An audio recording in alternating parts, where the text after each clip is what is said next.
अस्सलाम वालेकुम दोस्तों, उम्मीद है आप लोग सब खैरियत से होंगे। आज हम लोग अपना पाकिस्तान स्टडीज़ का क्लास 9 का फेडरल बोर्ड का लेक्चर नंबर 11 पढ़ने जा रहे हैं। लेकिन हम उससे पहले ये चेक करेंगे कि हमने इसके प्रीवियस लेक्चर यानी कि लेक्चर नंबर 10 में क्या डिस्कस किया था, क्या चीज़ें पढ़ी थी। अगर आप देखें तो उससे पहले हमने ये डिस्कस किया था कि जो मुस्लिम लीग की लेजिस्लेटर कन्वेंशन जो हुआ था, अरकान मुस्लिम लीग का जो इजलास हुआ था वो हमने देखा था। और उसमें हमने क्या चीज़ें देखी थी कि एक रेजोल्यूशन यानी कि करारदाद पास हुई थी जिसको हम कहते हैं दिल्ली करारदाद। अगर आपने ये नहीं पढ़ा है तो आप उस लेक्चर को ज़रूर देख के समझ कर इस लेक्चर को जो अभी हम लोग डिस्कस करेंगे उसे समझने की कोशिश करें। आज जो हमारा लेक्चर का कॉन्सेप्ट है वो है कैबिनेट मिशन प्लान। काबीना मिशन प्लान जो आया था वो 1946 में आया था, 1946 में आया था। और ये क्या था, इसका क्या अवामिल थे, वो हम आज डिस्कस करेंगे।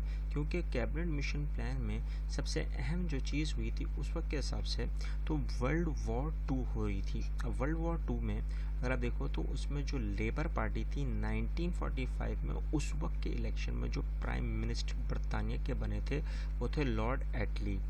अब लॉर्ड एटली जैसे बने तो उन्होंने देखा कि जो इंडिया बर सग़ीर में जो सियासी अवामिल हैं वो बेकाबू होते जा रहे हैं, रेस्टलेसनेस होने जा रही है। तो उन्होंने काबीना मिशन को फ़ौरन भेजा कहाँ, इंडिया में। अब इंडिया में जैसे ही वो गए तो उनके जो मेंबरान थे कैबिनेट मिशन के, उनमें कौन कौन शामिल थे। उनमें ये 3 शख्सियतें शामिल थी उस वक्त की। एक थे मिस्टर E.V. अलेक्जेंडर, एक थे लॉर्ड पैथिक लॉरेंस और जो तीसरे थे वो थे सर स्टैफर्ड क्रिप्स। प्लीज़ इनके नाम और इनकी डेट्स अच्छी तरह आप लोग याद रखिएगा क्योंकि एग्ज़ाम्स में पूछी जाती हैं। अगर आप नोट करें तो उसके बाद इस काबीना मिशन का मकसद यानी कि पर्पस क्या था। इन्होंने ये तय किया हुआ था कि सबसे पहला जो इनका मकसद था वो था आईनी हिसाब के लिहाज से इंडिया को देना और नई हुकूमत तश्कील में लाना। ये इनका पहला मकसद था। और दूसरा मकसद क्या था कि जितना भी गैप थे, जितने भी तनाज़ात बढ़ चुके थे वो मुसलमान और हिंदू के दरमियान, उनमें मुसलमानों को ये कन्विंस करना कि यूनाइटेड इंडिया का कॉन्सेप्ट रहेगा, अखंड हिंदुस्तान का एक हिंदुस्तान मुत्तहिद इत्तेहाद में रहेगा और उसके दरमियान में इलेक्शंस जो हुए हैं, जो हमारा अवामिल हैं उन पे नज़रसानी करना। लेकिन मुसलमानों को तो कुछ ना कुछ उल्टा ही था, उल्टा नहीं था, उनके अवामिल, उनके लफ्ज़ी जो किरदार थे वो मुख्तलिफ थे। उन्होंने ये कहा कि उनका जो मकसद था जनरल इलेक्शंस का, आम इंतखाबात में, वो ये साबित हो चुका था कि ये बात जो दूसरा मकसद है ये नामुमकिन सी बात है। क्योंकि जो जद्दोजहद चल रही है वो पाकिस्तान के हिसाब से चल रही है। अब ये वो चीज़ें थीं जो वाकई में बहुत ज़्यादा अहमियत के अवामिल में रखती थी। तो इसी हिसाब से उस वक्त जितने भी सियासी रहनुमाओं थे मुख्तलिफ़ इदारों और जमातों के, तो उनसे मुज़ाकरात शुरू हुए। अब उस मुज़ाकरात में अगर देखा जाए तो जितने भी काबीना मिशन के लोग थे, मेंबरान थे, वो जब बर सग़ीर आए तो उन्होंने अपने व्यूज़, अपने जितने तहफ़्फ़ुज़ात थे वो गवर्नर जनरल और चीफ मिनिस्टर्स के दरमियान से रुजू किए। अब गवर्नर जनरल जो उस वक्त के जितने भी मुंतखब होने थे उसके हिसाब से और जितने भी चीफ मिनिस्टर, वज़ीर आला जो उस वक्त के सारे अवामिल में लाने थे वो हमने डिस्कस करने थे इस काबीना मिशन में। अब वो मेंबरान की ये सोच चल रही थी। अब उसी सोच के हिसाब से अब अलग अलग व्यू पॉइंट्स आए, किसके, मुस्लिम लीग के भी और कांग्रेस के भी। मुस्लिम लीग तो सिर्फ ये चाह रही थी कि उनको एक ही सलूशन है, उनका एक ही हल है कि आप उनके मसले को हल कर सकते हैं। वो क्या, तक़सीम बर सग़ीर करके और पाकिस्तान को बना के। ये तो उनका तहफ़्फ़ुज़ात थे। लेकिन कांग्रेस के दूसरी जगह क्या तहफ़्फ़ुज़ात थे कि वो एक बहुत मज़बूत कौम है और उनका तक़सीम का निसाब जो एशिया में बर सग़ीर का कॉन्सेप्ट है वो नहीं होता। 2 कौमी नज़रिया यानी कि 2 नेशन थ्योरी को मानते ही नहीं और पाकिस्तान बनने का सोच भी नहीं सकते, ना वो उस पर अमल करवाएंगे। अब ये वो चीज़ें थीं जो बहुत ज़्यादा अहमियत के अवामिल में आ रही थी काबीना मिशन के दरमियान में। अब कैबिनेट मिशन प्लान का कहीं ना कहीं उनका दिमाग तो इसी काम पे लगा हुआ था कि कहीं ना कहीं ये लोग मान जाएंगे। लेकिन वो नहीं माने तो उन्होंने अपने प्रपोज़ल देना शुरू कर दिया, अपने तहफ़्फ़ुज़ात तजावीज़ें पेश करना शुरू कर दी जो वो लेकर आए थे।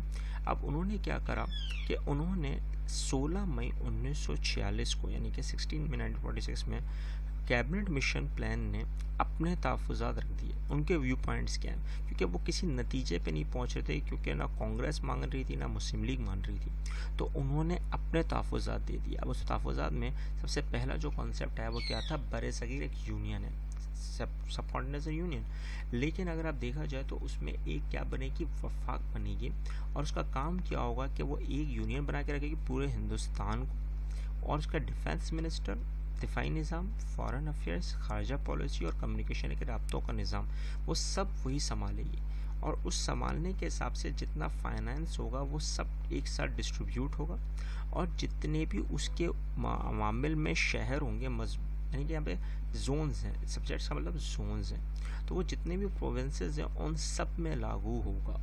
प्रोविंसेस को उसको फॉलो करना ही होगा। और अगर आप देखा जाए तो ये एक बड़ा अहम मुद्दा था, क्योंकि इसमें कहीं पाकिस्तान का जिक्र नहीं आया, इसमें हिंदुस्तान का जिक्र आया, वो भी किस हिसाब से, सब कॉन्टिनेंट के हिसाब से, बरे सग़ीर के हिसाब से। या इंडिया का लफ्ज़ इस्तेमाल नहीं किया, ये सियासत है, तो प्लीज़ इस बात को समझिएगा। इंडिया का कॉन्सेप्ट रहा, पाकिस्तान का कॉन्सेप्ट नहीं रहा। अब उसके बाद जो सबसे अहम बात है कि हर पूरे जो जहाँ से लोग जीते थे तो उनको 3 हिस्सों में बांट दिया। वो कैसे कि जहाँ से ग्रुप ए था तो उसमें जहाँ मुस्लिम मेजॉरिटी जो सबसे ज़्यादा जीती थी, जैसे पंजाब, सिंध, NWFP, बलूचिस्तान, ये सारे इलाके मुसलमानों को दे दिए। बंगाल और असम को इसलिए रखा क्योंकि इसमें हिंदू और मुसलमान दोनों रह रहे थे, लेकिन सबसे ज़्यादा मेजॉरिटी इन इलाकों में किसकी थी, इन इलाकों में मुसलमानों की थी, जो आज भी है 78 मिलियन। शायद मैं पढ़ा था, आप देख लें, पता कर लें, और जो प्रीवियस लेक्चर्स हैं उसमें हमने वो डिस्कशन की है। अगर आप नोट करें तो सी ग्रुप जो था वो हिंदू मेजॉरिटी ग्रुप्स थे, जिसमें Madras, Mumbai, CP, central province, UP, Uttar Pradesh आ गया था, ठीक है ना, बिहार और उड़ीसा, ये सारे इलाके किसके थे, हिंदुओं के हिसाब से। अब ये हिंदू मेजॉरिटी पर इनका ज़्यादा फोकस है और मुसलमान मेजॉरिटी पर फोकस कम है, इसको ज़रा ध्यान से याद रखिएगा, क्योंकि इसमें एक चीज़ मेंशन हुई है जो हम आगे चलकर डिस्कस करेंगे, वो प्रिंसली स्टेट्स, शाही रियासतें। अब ये क्या है क्या नहीं वो देख लेंगे आगे, लेकिन आप नोट करें कि ये वो चीज़ें थी सबसे अहमियत के अमल में आ रही थी, और उसी में मरकज़ी आइन साजी का, यानी कि सेंट्रल लेजिस्लेचर का कॉन्सेप्ट भी आना था, और उसके इंतखाबात भी थे। अगर आप नोट करो तो बाकायदा सेंट्रल लेजिस्लेचर में ही प्रोविजनल असम्बलीज़ का कॉन्सेप्ट भी आना था, और उसमें क्या बनाया गया, कॉन्स्टिट्यूशन, आइन। और आइन क्या होता है, किसी भी रियासत को चलाने के बुनियादी अवामिल और कवानीन। अब वो पूरी कंट्री पे, यानी कि पूरे मुल्क पे लागू होंगे, तो इसमें मुसलमानों को भी तहफ़्फ़ुज़ मिलना चाहिए और हिंदुओं को भी तहफ़्फ़ुज़ मिलना चाहिए, लेकिन हिंदू ज़्यादा मेजॉरिटी में, तो आइन का हिसाब कहाँ पे आएगा, पूरे कंट्री में हिंदुओं का आएगा। तो आपने यहाँ प्रोविजनल असेंबलीज़ का तो बोल दिया, लेकिन सेंट्रल लेजिस्लेचर का भी बताया, लेकिन आपने ये नहीं बताया कि 3 ग्रुप जो बनेंगे, जो आपने 3 ग्रुप बना दिए हैं, उनमें कवानीन उन्हीं के हिसाब से होंगे या अलग अलग होंगे, क्योंकि आपने एक कवानीन तो पूरे मुल्क के लिए बना दिया, आपने सूबों के कवानीन बना दिए, लेकिन अगर सूबों में वो कवानीन नहीं चले और तसादुम हो गया पूरे मुल्क के हिसाब से, तो फिर क्या होगा। तो ये चीज़ें थी जो सोचने के अमाल में आ रही थी, जो उस वक्त कायदे आज़म मोहम्मद जिन्ना बहुत ज़्यादा सोच रहे थे इन चीज़ों पर। अगर आप लोग नोट करें तो फिर आती है इंटरम गवर्नमेंट, अबूरी हुकूमत। अब यहाँ पे क्या हुआ कि उन्होंने आते ही फ़ौरन कॉन्स्टिट्यूशन फ्रेम करवाने की कोशिश की, आइन बनाने की कोशिश की, फिर उसी का निज़ाम लाने की कोशिश करने के बाद फिर अबूरी हुकूमत, जो उस वक्त की दोनों पार्टियाँ थी, उनको लागू करवा दिया। इसमें कभी भी कोई अमल दखल नहीं देगी ब्रिटेन, और जितने भी एडमिनिस्ट्रेटिव अफेयर्स होंगे कैबिनेट के, वो यही पार्टियां होंगी और इन्हीं के रिप्रेजेंटेटिव्स होंगे। चले मान लेते हैं, एक तरीके से मान लेते हैं कि ये बिल्कुल सही बात है, लेकिन क्या वाकई में सारे के सारे मुसलमानों को उनकी सीट्स के हिसाब से उन रियासतों में बैठने का मौका मिलेगा। ये वो चीज़ें थी जो वाकई में आ रही थी जहन में, अगेन किनके, उस वक्त जितने हमारे लीडर्स थे, मेंबर्स थे, वो ये सोच रहे थे, और वो सोचने के हिसाब से सारी चीज़ों के ऊपर अमल भी कर रहे थे। अब इन टाइम गवर्नमेंट के बाद सबसे अहम जो नुक्ता उठाया गया वो क्या था, सेपरेशन ऑफ यूनियन, क्योंकि मुसलमानों को थोड़ा सा तो खुश करना था, लेकिन खुश किस हिसाब से किया, उसमें भी साजिश दिखा के क्या, कि अगर कोई भी रियासतें जो 2 ग्रुप्स हैं, जैसे असम और बंगाल और जितनी भी मुस्लिम रियासतें हैं, ग्रुप ए और ग्रुप बी, अगर वो चाहते हैं कि वो अलग होना चाह रहे हैं तो वो 10 साल बाद ये मेजॉरिटी में राइट्स रख के अपने आप को अलग करवा सकते हैं। लेकिन अगेन सोचने वाली बात है कि 10 साल के बाद किसी को कुछ याद रहता है, हमें तो 4 दिन के बाद याद नहीं रहता, 2 दिन के बाद याद नहीं रहता, और फिर उस वक्त भी हम लोग बहुत ज़्यादा क्लेम कर रहे होते हैं, उसमें भी हम लोग एक दूसरे को ब्लेम भी कर रहे होते हैं। तो ये वो चीज़ें हैं कि कहीं ना कहीं हम लोग को सोचना था, और इसी बात पर पंडित नेहरू से कुछ बातें निकल गई उस वक्त, जो आगे चल के हम डिस्कस करेंगे। लेकिन आप नोट कर रहे हैं कि 10 साल बाद, या पाकिस्तान का तस्वुर के 10 साल के बाद रहेगा, या तो 5 साल में कैबिनेट चेंज हो जाएगी, तो फिर क्या करेंगे। तो ये वो चीज़ें थी कि जहाँ पर बहुत ज़्यादा सोच समझ के कदम रखना पड़ रहा था। लेकिन क्या मुस्लिम लीग ने इस पर गौर किया, देखते हैं। और आखिर में जो सबसे अहम बात हुई वो थी आखिर इस्तरादियत, यानी कि वीटो पावर। अब ये पूरा खुश करने का निसाब किस पे गया, कांग्रेस के ऊपर, क्योंकि मेजॉरिटी जो थी वो सबको पता था कि हिंदुओं की है, क्योंकि पॉपुलेशन के हिसाब से और सीट्स के हिसाब से वो सारे के सारे गवर्नमेंटल जितनी भी उस वक्त अबूरी हुकूमत बनेगी वो किसके हक़ में होगी, हिंदुओं के हक़ में। अब मैं यहाँ हिंदुओं का जिक्र इसलिए कर रहा हूँ कि because of Indians, we are Pakistanis, तो पाकिस्तानी मुसलमानों का पाकिस्तान का कॉन्सेप्ट लगता है, और इंडियंस का, हिंदुओं का इंडियंस का कॉन्सेप्ट था। इसमें कोई तसादुम नहीं है, क्योंकि गांधी अपने हिसाब से सोच रहे थे उस वक्त, और कायदा अज़म जिन्ना अपने हिसाब से सोच रहे थे, तो इसमें कोई गलत नहीं था। लेकिन मुसलमानों के साथ फिर भी गलत हो रहा था। वो इसलिए हो रहा था क्योंकि आप जब अबूरी हुकूमत बना रहे हो तो उसमें कहीं ना कहीं कॉन्सेप्ट तो रखो किसका, पाकिस्तान का। आपने अपने सारे प्रपोजल बता दिए, लेकिन आपने पाकिस्तान का कहीं जिक्र नहीं किया। आपने सिर्फ ये बताया 10 साल के बाद हम उनको ग्रांट कर देंगे। 10 साल के बाद ग्रांट होगा या नहीं होगा, ये देखने वाली बात थी। लेकिन फिर भी मुस्लिम लीग ने इस प्रपोज़ल को एक्सेप्ट किया। अब जैसे ही एक्सेप्ट किया तो इट मीन्स कहीं ना कहीं कांग्रेस को ये लगा कि इसके पीछे कहीं ना कहीं चाल है। अब उस चाल के चक्कर में कहीं ना कहीं कुछ ना कुछ अवामिल में फंस जाता है बंदा, क्योंकि उसकी एनालिसिस का तकाजा खड़ा हो जाता है। अब रिएक्शन क्या हुआ इसके ब्याह पे, अब देखें सियासी जमातों का रद्द अमल क्या हुआ। सियासी जमातों ने अगर देखा जाए तो सबसे पहले जो कांग्रेस का था उन्होंने क्या करा, उन्होंने सेलिब्रेशन मनाना शुरू कर दिया। देखें आ गया Nehru, plan had been buried by Pakistan Jinnah. अब नेहरू ने इस वक्त ये कहा कि पाकिस्तान का पूरा कॉन्सेप्ट ख़त्म हो चुका है, और 10 साल के बाद किसको क्या याद रहेगा कि पाकिस्तान बनेगा या नहीं बनेगा।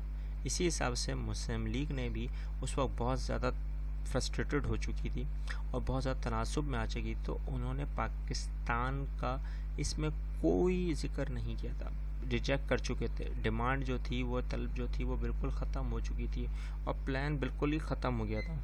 अगर आप लोग नोट करें तो ये वो चीज़ें थी कि जहाँ पर सबसे ज़्यादा अहमियत रख रही थी। फिर कायदे से मोहम्मद अली जिन्ना ने ये अपनी स्पीच में कहा कि हमारे जितने भी डिमांड है मुसलमानों की, जो तलब थी किसके, इस्टेब्लिशमेंट के हिसाब से पाकिस्तान की इक़्तिदार रियासत की, वो सब कुछ ख़त्म होता हुआ दिख रहा है। और उससे प्रॉब्लम खड़ी हो सकती है, किससे मसाइल खड़े हो सकते हैं, किससे, इंडिया से, अगर इसका फौरी आइनी हल नहीं निकाला गया। लेकिन आइनी हल अगर निकाला नहीं जा रहा तो हमें कहीं ना कहीं क्या किया जा रहा है, रिजेक्ट किया जा रहा है।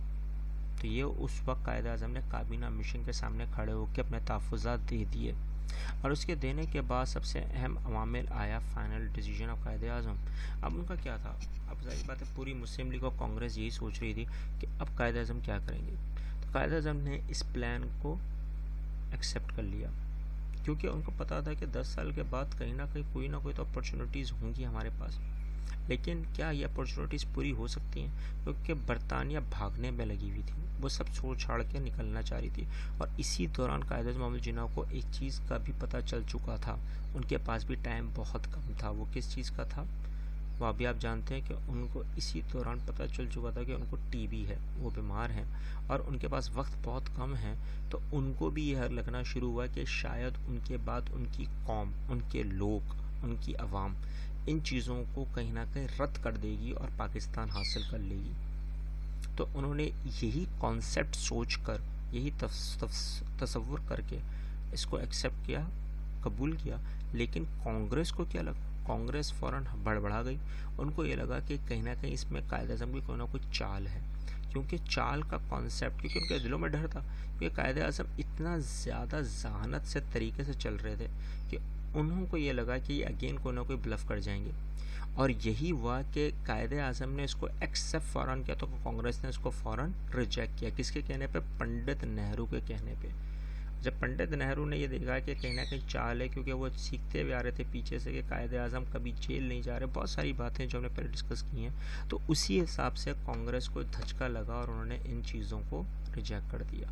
और जैसे रिजेक्ट किया, कायदे आज़म मुस्लिम लीग का पूरा तनासुब खड़ा हो गया, और बरतानिया को ये लगा कि कांग्रेस उनके साथ चालें चल रही है, तो उन्होंने अपना फाइनल डिसीजन सुनाते ही क्या कर दिया कि अब कहीं ना कहीं क्या होगा? तकसीम हिंदुस्तान। क्योंकि ना वो उस पर भरोसा कर रहे थे कांग्रेस पे, और ना ही मुस्लिम लीग कांग्रेस पे और बरतानिया भरोसा कर रही। तो ये खुदा का उस वक्त एक मौजज़ा था, और हमने अगर नोट करा हो, ये मौजज़ा बहुत अहमियत का हामिल में था। आज हमारा लेक्चर फेडरल बोर्ड के हिसाब से 11वां लेक्चर ख़त्म होता है। अगर आपको कोई चीज़ समझ में नहीं आई हो, या आपको लगता हो कि समझने में भूल हो गई हो, तो हमारे शेयर करें, कमेंट्स करें, हमें बताएं, हम ज़रूर उसका रद्द अमल आपको बताएंगे। और जिन बच्चों को समझ में नहीं आया है पाकिस्तान स्टडीज़, अपने अपने अवामिर, अपने अपने जगहों के हिसाब से, और जिनके पास ऐसे मौके नहीं हैं, तो आप उनको ज़रूर शेयर करें, हमारे चैनल को सब्सक्राइब करें, और हम आगे चल के मज़ीद इन चीज़ों को सुधार सकेंगे। मिलते हैं नेक्स्ट लेक्चर में। अल्लाह हाफिज़।